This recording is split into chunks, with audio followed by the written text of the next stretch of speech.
Ils vont participer au plus grand salon de l'innovation en Europe, le Vivatech. Au moins 7 startups du Fénois seront à Paris du 11 au 14 juin. On en parle ce soir avec notre invité. C'est parti.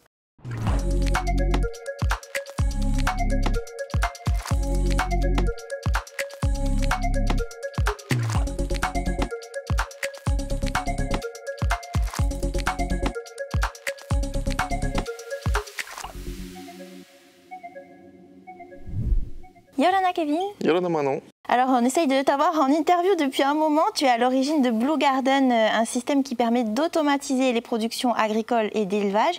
Et tu vas participer pour la première fois au plus grand salon consacré à l'innovation en Europe, le Vivatech, avec une délégation océanienne. Comment est-ce que tu as intégré ce groupe d'entrepreneurs ?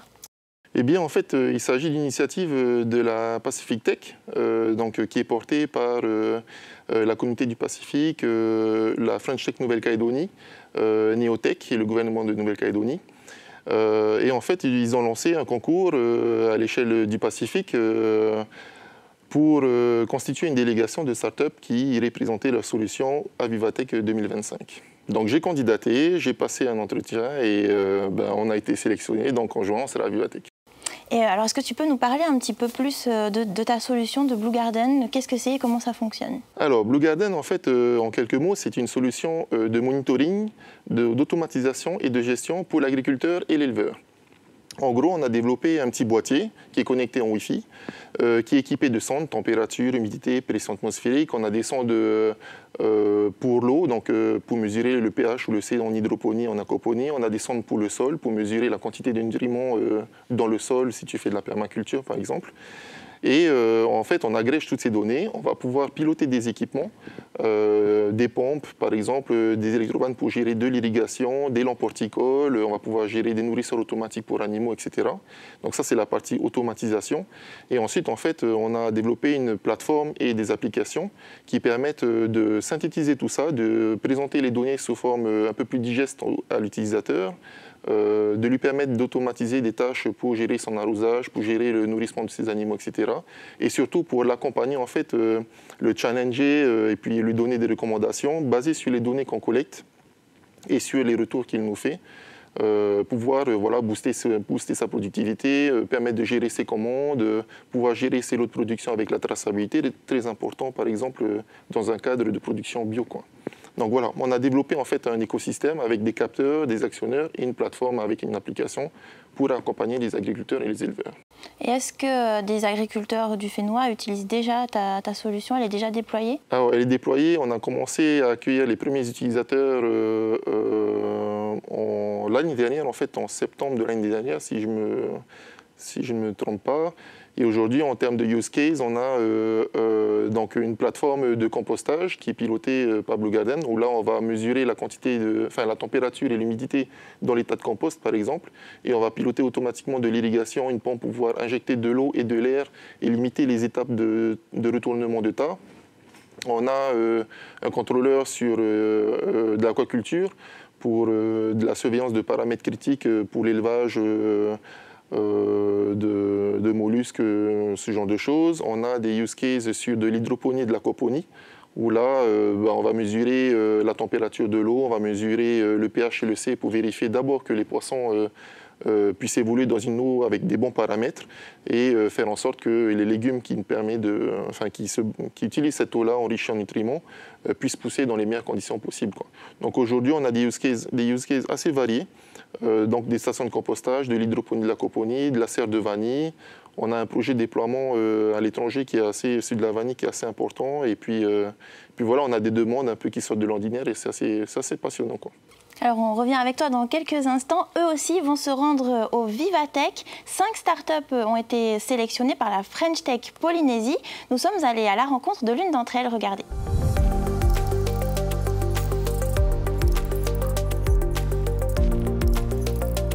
Alors le choix il a été fait au travers d'un appel à manifestation d'intérêt. Nous avons réussi à avoir du coup 5 candidatures retenues. Donc aujourd'hui on a le plaisir d'être accueillis chez Foodies avec Cédric, qui est une des 5 startups sélectionnées. Nous avons la startup NewPay avec Fabrice Luciani, qui est donc une solution de banque en ligne qui permet d'intégrer plus de Polynésiens dans le système bancaire. Nous avons DroneGuard aussi, donc un système de drone, de surveillance avec drone. Nous avons Monexio avec Marc Brassier, donc, qui a une solution qui est encore à l'étape de prototype, donc, avec PayU, qui est aussi une solution de paiement, de micro-paiement même, si je peux dire. Et la dernière start-up, c'est Ninavei Smoothie, donc, qui propose une solution de smoothie déshydraté, où on peut réhydrater. Donc c'est 5 startups très différentes. Il y en a 2 qui sont un peu plus orientées fintech, mais ce qui permet aussi d'avoir une variété de projets sur le salon. Cette année, la French Tech Polynésie a voulu se servir des expériences passées. Et en fait, on s'est rendu compte en allant sur le salon qu'offrir l'expérience de visiteur, entre guillemets, visiteur plus parce qu'on a quand même accès aux événements du salon, permettait une meilleure fluidité et une meilleure expérience. En tant que visiteur, c'est vrai que ça permet d'être très libre et de pouvoir aller à droite, à gauche, d'aller bien sûr visiter les stands du Pacifique. Il y aura le Pacific Tech Village et la Caledonian Tech qui seront présents. Et bien sûr, on a prévu déjà de connecter sur place avec les autres French Tech des territoires ultramarins et notamment de nos voisins du Pacifique. Foodies, c'est la plateforme locale de livraison de restaurants et commerces à Tahiti. Pour la petite histoire, on s'est lancé en mars 2020, en plein milieu de la crise Covid. Donc je m'en souviens encore, hein, on était à 2 avec mon associé sur un coin de table dans notre premier restaurant partenaire et on gérait tout à la main. On avait ouvert une petite page Facebook, on recevait les commandes par ce biais-là, on transmettait les commandes par SMS, on dialoguait avec chaque livreur par chat et on calculait les prix à la main surtout. Et donc avec cette petite organisation, on a réussi à gérer jusqu'à 100 commandes par service. Et 6 mois après, on a pu recruter nos 2 premiers employés. On a lancé notre application pour aboutir à maintenant justement, l'entreprise elle a 5 ans et on peut compter 15 employés, plus de 150 livreurs partenaires et à peu près 300 restaurants et commerces partenaires. On a une technologie maintenant qui est mature, qui est exportable. On a une donnée qui est exploitable et on a construit justement une certaine méthodologie en termes de stratégie marketing et commerciale. Nous, ce qu'on vient faire, en fait, c'est rencontrer d'autres plateformes locales.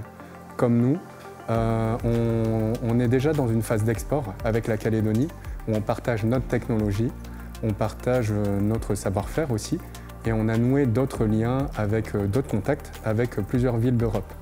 Et justement, au gré des rencontres et des échanges, on se rend compte qu'il y a d'autres plateformes qui sont comme nous, qui ont justement cette attache locale, qui savent parler à leur marché, mais à qui il manque souvent une brique, que ce soit une brique technologique, que ce soit une brique data, ou que ce soit justement des compétences ciblées en termes de marketing ou de commercial. Et c'est là justement notre objectif, c'est qu'on veut unir toutes ces forces locales pour pouvoir proposer une alternative, une vraie alternative qui soit durable et humaine au modèle actuel.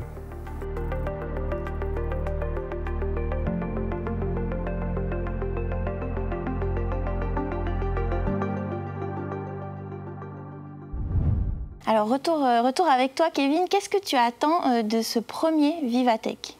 Alors, c'est une opportunité pour nous de présenter notre solution à des utilisateurs qui ne sont pas polynésiens, qui ne sont pas du Pacifique. Donc, nous, notre marché, en fait, notre produit, il est conçu pour s'exporter. Si on reste sur le marché de la Polynésie et même du Pacifique, en fait, ça va être très compliqué. Enfin, le potentiel de client est assez limité. Donc, il faut qu'on aille à l'international. Et là, pour le coup, on a une belle plateforme où on va pouvoir présenter notre solution, se challenger aussi, peut-être avec des solutions existantes qui seront également présentes à Vivatech. Et potentiellement, trouver de nouveaux clients, de potentiels partenaires et pourquoi pas des investisseurs, quoi. Alors, on t'a connu à l'époque d'abord avec Leadbiz. Déjà, qu'est-ce qui est devenu Leadbiz? Et puis, est-ce qu'après Blue Garden, tu as déjà d'autres projets? Alors, pour ce qui est de Leadbiz, effectivement, on a bossé beaucoup dessus. On a été incubé à Station F. Ça a été une aventure formidable. J'ai beaucoup appris. Malheureusement, en fait, on fait partie des startups qui ont souffert du Covid. Donc après 3 ans de R&D, beaucoup d'investissements en temps et tout, une semaine de lancer la production de nos capteurs, en fait, le Covid est tombé. Du coup, fermeture des usines, rupture de l'approvisionnement en composants électroniques et en fait, tout simplement, on n'arrivait plus à se fournir sur certaines références et redévelopper un produit sur lequel on avait autant travaillé, qu'on avait autant affiné, c'était très compliqué, quoi. Donc je suis rentré à Tahiti pour passer ce cap-là, on va dire. Mais je capitalise sur tout ce que j'ai appris en fait de Leadbiz. On n'a rien récupéré en termes de techno et tout. On a tout redéveloppé from scratch avec Blue Garden. Mais par contre, tous les retours utilisateurs qu'on a eu avec Leadbiz, toute la vision que j'avais, en fait, c'est Blue Garden. Leadbiz, c'est Blue Garden, mais ouvert à toute l'agriculture et à l'élevage, en fait, quoi. Là où Leadbiz était spécifique pour l'apiculture, en fait, on a gardé la même vision, la même approche, où on met au centre en fait, de tout ça l'animal, le végétal et l'humain. Et voilà, je capitalise sur ce que j'ai appris de Leadbiz pour en faire Blue Garden, quoi.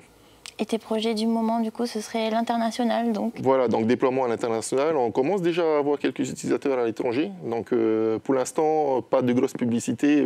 Vivatech, ça va vraiment être pour nous le lancement officiel, je pense, à l'international. Et ouais, on a déjà avec Blue Garden, on a pas mal à faire. On a quelques produits qui sont en cours de développement, de test. Je ne vais pas trop en dire, mais il y aura de l'IA. Forcément, aujourd'hui, on ne peut pas présenter un produit sans intelligence artificielle. Donc, on intègre déjà des fonctionnalités d'IA dans Blue Garden, mais là, on va aller un peu plus loin. Et on a lancé également un autre service, peut-être qu'on en parlera prochainement, mais qui s'appelle Taviri, où en gros, on a développé des casiers connectés pour le retrait et le dépôt automatique de commandes. Donc, vous passez une commande en ligne, vous choisissez le casier dans lequel récupérer votre commande, vous êtes alerté quand la commande est disponible et vous récupérez votre colis, quoi. Donc écoute, ça, c'est cool. On reviendra sûrement sur ce sujet très bientôt. En tout cas, merci d'avoir été avec nous ce soir. Merci d'avoir suivi ce numéro de Métaphénois. On se retrouve la semaine prochaine. En attendant, restez connectés.